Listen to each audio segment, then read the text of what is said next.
I'm standing here in the town square of Manchester, Kentucky, looking at the Clay County Courthouse. On a quiet afternoon like this, it looks like any other seat of county government. But these bricks have seen more history and more blood than most battlefields. A Kentucky governor once called this place the bleeding wound of the state. And for over 50 years, this very spot was the heart of that wound. Here, where all you hear now is the wind in the trees, the silence was once shattered by a war between families that turned the rule of law into a bitter joke. Today, we're going to listen to the whispers from this place and piece together the story of how it all began. To understand the explosion, you first have to see the Powder Keg. Let's go back to 1844. Manchester, Kentucky wasn't much more than a collection of log and clapboard buildings around a courthouse, set against the vast green wilderness of the Cumberland Mountains. Life here was hard, governed by the seasons and the unwritten laws of kinship. A man's word was his bond, and his honor was worth more than his life. In this world, some names carried more weight than others, and no name carried more weight than Garrard. They were the closest thing Clay County had to royalty. The family patriarch, Theophilus T. Garrard, was a powerful statesman, a name known all the way in the capital. His son Daniel moved through these dusty streets with an air of absolute confidence, the kind that comes from knowing your family's power is the ultimate law of the land. Then there was Dr. Abner Baker. He was a man of two worlds. On one hand, he was a physician, a man of education and science in a place where folk remedies were still king. But he was also a man of Clay County, born and bred. His hands were just as calloused by the code of these hills as any farmer's, and his pride ran just as deep. He was respected, but he wasn't a Garrard, and in Clay County, that distinction mattered. The flashpoint between these two men wasn't some mythical silver mine, as the legends now claim. It was something far more practical and far more valuable, the local saltpeter works. In the 1840s, saltpeter was the key ingredient in gunpowder. Controlling it meant controlling the means for every man to hunt, to defend his home, to be self-reliant. It was power, pure and simple, and both Baker and Garrard wanted control. For months, their business dispute was a low rumble of thunder in the distance. You could feel it in the air of Manchester. The sideways glances in the general store, the conversations that stopped when one of them entered a room. Two proud men, their ambitions circling each other like wolves. The people of the town went about their lives, but they were watching. They knew the code. They knew that in these mountains, a storm can roll in without warning, and everyone was holding their breath, waiting for the first crack of lightning. The stories passed down through generations are one thing, but sometimes you can find the cold, hard facts printed in black and white. Here, in the Clay County Historical Archives, I'm holding a digital copy of a newspaper clipping from a Lexington paper dated 1844. It's fragile, even as an image on a screen. The language is formal, a world away from our own. It describes the killing of Daniel Garrard not as a murder, but as an unfortunate and fatal affray. It speaks of the public shock and the immediate arrest of Dr. Abner Baker. But it's a small, almost overlooked detail in the third paragraph that truly matters. It mentions that Baker's defense team, some of the most expensive lawyers in the state, were preparing a novel argument, temporary insanity. This wasn't just a legal strategy. In a place like Clay County, where honor and accountability were everything, this was an insult. The idea that a man wasn't responsible for his actions, that he could kill the son of the most powerful man in the county and then hide behind a doctor's diagnosis, it was unthinkable. This piece of paper isn't just a news report. It's the official record of the moment the two sides stopped speaking the same language. One side started talking about the law, and the other was thinking only of justice. And that raised a critical question that would echo for decades. What happens when the law offers an escape, but the people demand a reckoning? That newspaper clipping only tells you what happened. It doesn't tell you how it felt on that hot, dusty day in Manchester. The argument between Dr. Baker and Daniel Garrard didn't start with a shout. It started as a low murmur in the middle of the street, two men standing toe to toe, the air crackling around them. The saltpeter works was the reason, but honor was the fuel. Voices rose with the heat of the day, and soon the whole town was watching from doorways and windows, silent witnesses to a prideful rage that was about to boil over. An insult was thrown. We'll never know the exact words, but in a place like this, a man's name is all he truly owns. Whatever was said, it was the point of no return. There was a flash of steel, a single, deafening crack that echoed off the clapboard storefronts, and Daniel Garrard fell to the ground. The son of the most powerful family in the county lay dead in the dust. In that moment, Dr. Abner Baker wasn't a man of medicine.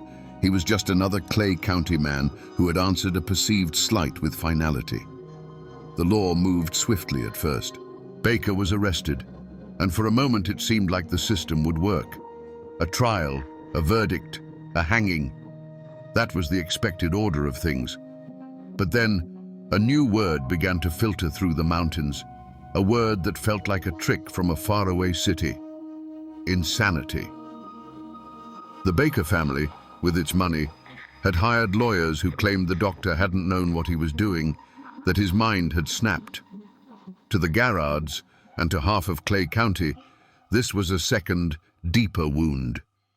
It was a declaration that a rich man's law could wash away a poor man's blood. It was a cowardly trick, a way to cheat the hangman, and more importantly, a way to cheat the code of the mountains.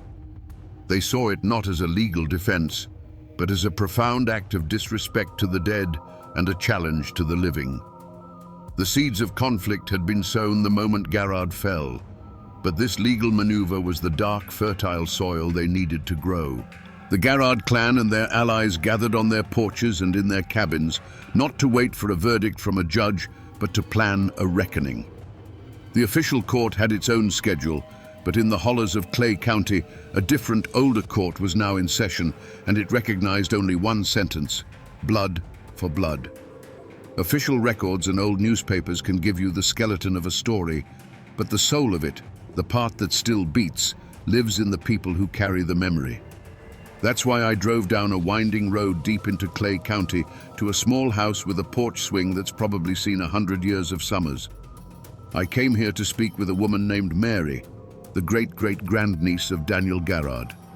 She is in her 80s, with eyes as clear as a mountain spring, and she holds the family's version of the story not as history, but as a living truth.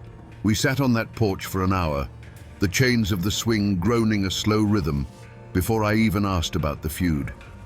She knew why I was there. She told me stories of her childhood, of hard winters and loving parents. And then she looked out toward the hills. "You want to know why they couldn't let it be?" she said. It wasn't a question. "My granddaddy told me what his father told him," she began, her voice steady. When the news came that the Bakers were trying to get Abner off by claiming he was insane, it was like Daniel had been killed all over again. It wasn't about the law anymore. It was about honor. To them, the Bakers were saying a Garrard's life was worth so little, you could take it and then just lie your way out of the consequences. She leaned forward slightly, her eyes locking onto mine. It wasn't just anger.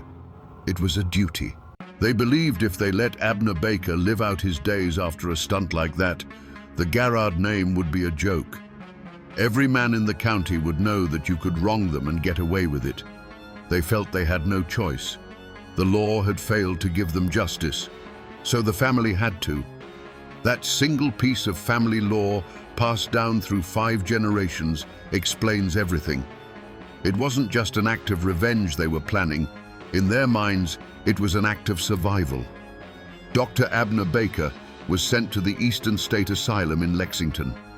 To the outside world, this was the end of the matter. A killer, deemed insane, was safely locked away. But in the hollows of Clay County, it was seen as a temporary delay. The Garrards and their allies didn't see walls and doctors. They saw a debt that was still unpaid. They waited, Patience is a virtue carved into the people of these mountains, and they could wait for true justice as long as it took. For months, a tense, unnatural quiet settled over the county, the kind of stillness that comes before the deadliest of storms. Then, in 1845, the news came. It traveled by horseback and word of mouth, a spark landing in a field of dry tinder. Dr. Baker had escaped. He was coming home. To the Garrards, this was the ultimate act of defiance. The law had failed to punish him, and now it had failed to even contain him. He wasn't just a killer who had cheated justice. He was a ghost walking back into their lives, a living symbol of their family's dishonor. The time for waiting was over. There was no public call to arms. It happened quietly, with grim-faced men grabbing their long rifles from above the fireplace, nodding to their wives, and disappearing into the woods. This wasn't a mob. It was a posse, a self-appointed instrument of the only law they now recognized. They knew the trails, the creeks, and the hiding places better than any lawman from the city. They weren't hunting a fugitive. In their minds, they were escorting a man to the gallows that the state had been too cowardly to build. They found him. We don't know exactly where the ambush was laid, perhaps in a narrow hollow where the creek runs shallow, or along a ridge that offered a clear line of sight. But for Dr. Abner Baker, the journey home ended there. The deep silence of the Appalachian forest was shattered by a coordinated volley of rifle fire. It was swift, brutal, and final. There was no trial, no judge, no jury. Just the cold, hard arithmetic of the mountain code, a life for a life. This was the point of no return. The first killing had been a crime of passion, a dispute that ended in tragedy. This second killing was a calculated execution, a public statement written in gunpowder and blood. It was a declaration to all of Clay County and to the distant government in Frankfort that the official law had no authority here.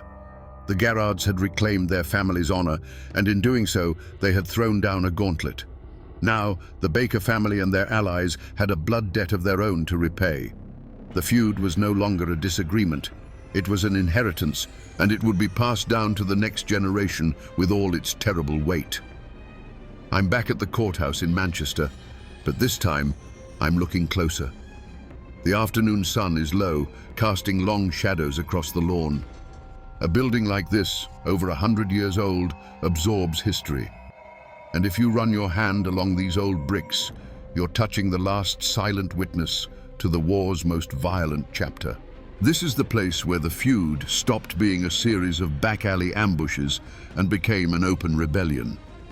They say if you look close enough at the stone pillars by the entrance, you can still find the chips and scars where bullets from a dozen different gunfights struck home.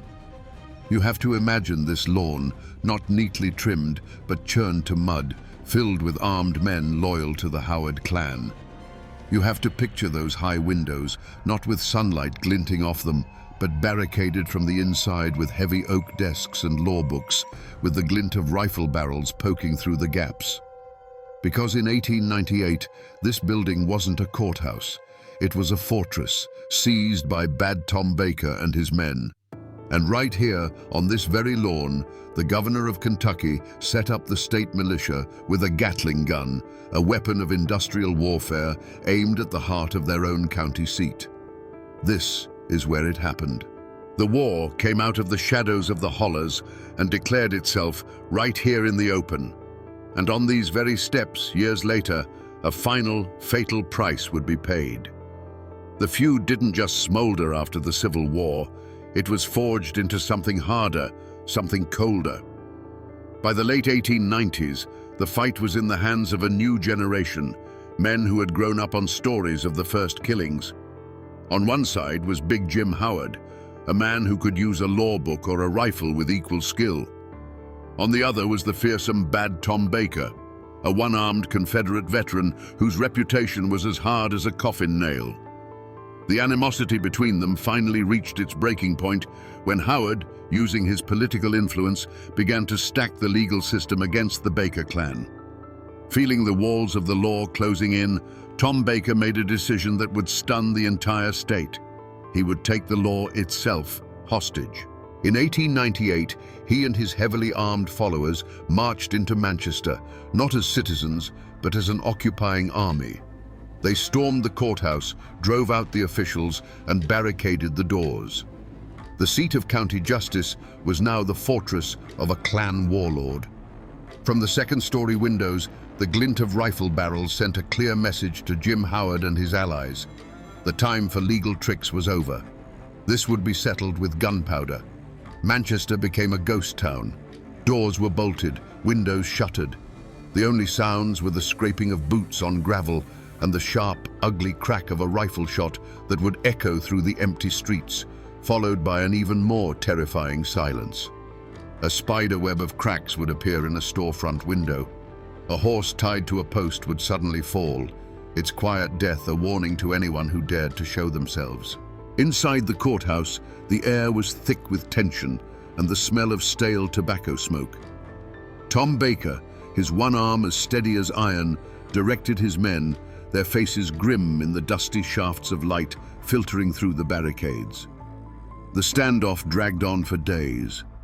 The news of a county courthouse under siege by its own citizens reached the governor's mansion in Frankfurt. It was an embarrassment, an open sore on the face of Kentucky. Governor William O. Bradley declared Clay County to be in a state of insurrection. He called it the bleeding wound of the state, and he decided to cauterize it with force. The arrival of the state militia was a sight no one in Manchester would ever forget. Uniformed soldiers marching in formation, followed by a wagon carrying a weapon of modern war, a Gatling gun. They set it up on the courthouse lawn, its brass casings gleaming in the sun, its multiple barrels aimed squarely at the front doors. This was no longer a family feud. This was a rebellion. The government of Kentucky was prepared to mow down its own citizens to restore order. The air grew heavy, silent. Inside, the Baker clan looked out at the machine gun, a weapon that could tear through their wooden barricades like paper. Outside, the militia commander stared at the courthouse, knowing the order to fire would result in a slaughter. This was the heart of darkness, a moment when all pretense of civilization had vanished, leaving only two armed camps separated by 100 yards of lawn and 50 years of hate. The siege didn't end with the roar of the Gatling gun. It ended with a quiet, cold calculation. Tom Baker, for all his fury, was not a fool. He saw the inevitable. The doors to the courthouse eventually swung open, and the Baker clan walked out, laying down their weapons. But it wasn't a surrender. Their eyes, burning with defiance, promised that this was only a pause. The state had taken back its building, but the war for Clay County was far from over. The bleeding had been stopped for a moment, but the wound was now deeper than ever. After the soldiers and the Gatling gun went home, the war moved from the courthouse lawn back into the courthouse itself. The weapons were no longer rifles, but pieces of paper, and I'm looking at one of them right now. This is a copy of the official indictment brought against Bad Tom Baker and his men following the siege. The script is formal, the ink faded, the language cold and precise. It lists the charges in stark legal terms: armed insurrection, sedition, conspiracy to intimidate an officer of the law. On paper, it paints a simple picture of a band of outlaws who tried to overthrow the government. It's neat, it's clean, and it's a masterclass in how history is written by the winners. But reading this is like reading a doctor's report that lists the cause of death as cessation of heartbeat. It's technically true, but it tells you nothing of the disease that ravaged the body for years. This document has no lines for the 50 years of bad blood. It doesn't mention the political machinations of the Howard clan or the deep-seated belief that a Baker couldn't get a fair hearing in that very building. The paper simply lists the crime. It completely erases the reason. It reduces a multi-generational war down to a few sterile legal phrases, stripping away all the honor, the rage, and the grief that led those men to make their stand. And with this document, the full weight of the state's power was about to come crashing down on the Baker clan. With the Gatling gun gone and the militia back in their barracks, A different kind of army descended on Clay County. This one wore suits and carried leather briefcases filled with law books. The state of Kentucky was determined to make an example of Bad Tom Baker. This wouldn't be a local trial with a jury of neighbors. This was the full weight of the Commonwealth coming down on one man. The trial was a spectacle. The Manchester courthouse, the very building Tom Baker had held as a fortress, was now his cage. Every day, the courtroom was packed to the rafters, a silent, divided sea of humanity. On one side sat the friends and family of the Baker clan, their faces set like stone. On the other side sat the allies of Big Jim Howard, their expressions a mixture of triumph and anticipation. Howard himself was often there, a quiet, imposing figure in the back, watching the slow, methodical destruction of his great rival. You could feel the hate in the air, so thick you could choke on it. Tom Baker sat at the defendant's table, his one arm resting motionless. He was a lion in a cage, a creature of the open ridges and wild hollows, now trapped by legal arguments and procedural rules he neither understood nor respected. The state's prosecutors painted him as a traitor, a revolutionary who had spit in the face of the law. His defense argued he was a man pushed to the brink, a citizen who had only occupied the courthouse because he knew he could never get justice within its walls. An argument that was, in its own way, a damning confession that the system was broken. The jury listened, their faces pale. They were local men, and they knew that whatever verdict they delivered, they would have to live with the consequences. They were judging not just Tom Baker, but the future of Clay County. But the outcome was never really in doubt. The state had been humiliated, and someone had to pay. When the jury foreman stood to read the verdict, the room fell into a dead silence. The word guilty was spoken quietly, but it landed like a hammer blow. Tom Baker didn't flinch. He didn't rage or despair. He simply looked across the room, his gaze locking onto Jim Howard. In that one look, a lifetime of hatred was exchanged. The law had finally put Bad Tom Baker behind bars. But everyone in that room knew that a jail cell could hold the man, but it could never contain the feud. The law had won its battle, but in doing so, it had only ensured the war would continue. Up on a hill overlooking Manchester, there's a quiet cemetery where the wind rustles through the leaves of ancient oak trees. The tombstones are a library of endings, some new and polished, others old and leaning, their names almost erased by a century of rain and frost. This is where all the fury and ambition of the Clay County War finally came to rest.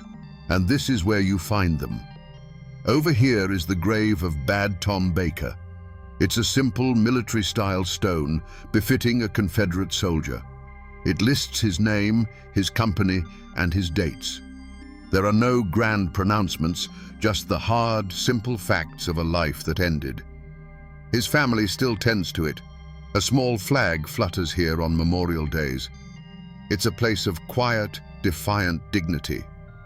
And then, you walk just 100 yards or so past a few other families, and you find the marker for James Big Jim Howard.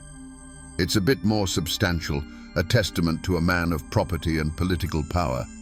He lies here surrounded by his own kin. They lie so close now, these two great enemies. For decades, they were the twin poles of a war that tore this county apart, and now they're silent neighbors in the same Kentucky soil. All that rage, all that blood, all that power, reduced to two names carved in granite, slowly fading under the Appalachian sun. Seeing them here, you'd think the story ended with Tom Baker's conviction. But a prison sentence wasn't the final chapter. The Mountain Code had one last bill to collect, and the story of how both these men ended up on this hill is the feud's last and most bitter reckoning. With Bad Tom Baker locked away in the Frankfort Penitentiary, a strange and fragile peace settled over Clay County. For the first time in decades, Big Jim Howard was the undisputed king. He had won. He had used the law, the militia, and the courts to do what generations of his family couldn't do with rifles. He had broken the power of the Baker clan. For a few years, it seemed the war was finally over, ended not with a bang, but with the clang of a prison gate. But the politics of Kentucky have always been a blood sport. In 1899, the state was ripped apart by the most violent and disputed gubernatorial election in its history. When the Democrat William Goebel was assassinated in Frankfort in 1900, the state teetered on the brink of its own civil war. A massive investigation was launched, and a net was cast for anyone with a reputation for political violence. And in one of history's cruelest twists, the master of the law, Big Jim Howard, found himself caught in its web. He was accused of being a conspirator in the plot to kill the governor. The trial was a statewide sensation. Jim Howard, the man who had so skillfully used the courts against Tom Baker, now faced a jury with his own life on the line. He was convicted and sentenced to life in prison. The great victor of the Clay County War was now a prisoner himself. And then, the feud delivered its final, bitter irony. The same political chaos that had condemned Jim Howard miraculously set his old enemy free. The new governor, in a flurry of politically motivated pardons, granted clemency to many men, including the aging, one-armed insurrectionist from Clay County. Bad Tom Baker walked out of prison a free man. So, by 1901, the chessboard had been reset for one final terrible move. Jim Howard, through his own powerful connections, soon secured a pardon as well. Both old lions were back in the same territory.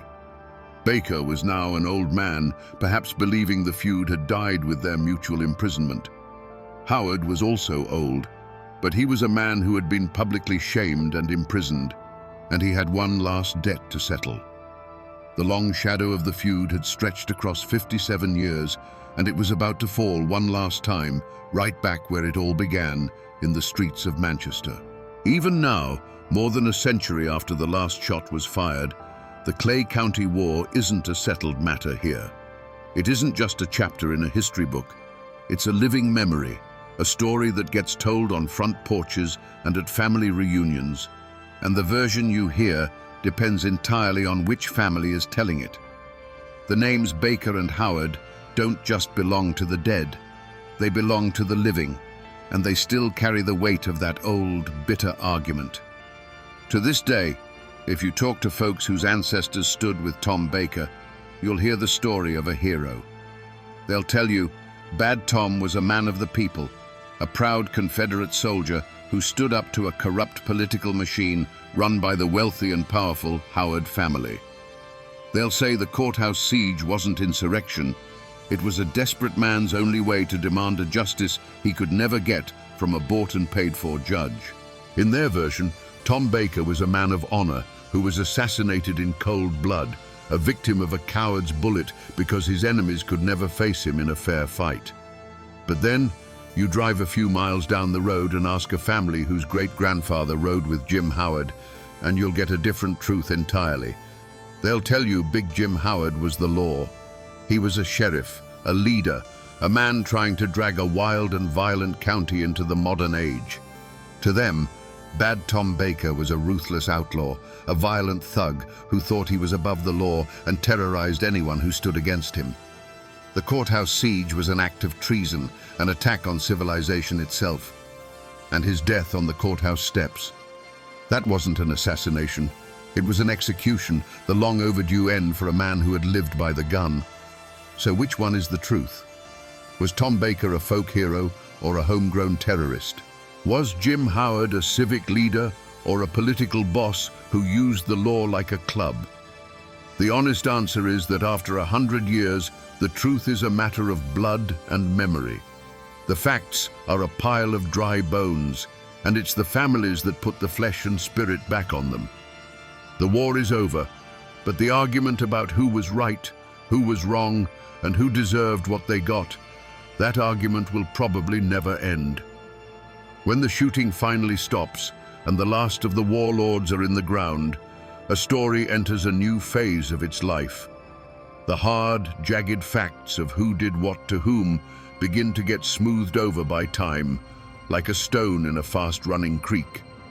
History becomes folklore. The Clay County War was too big, too bloody, and too long for people to simply file away.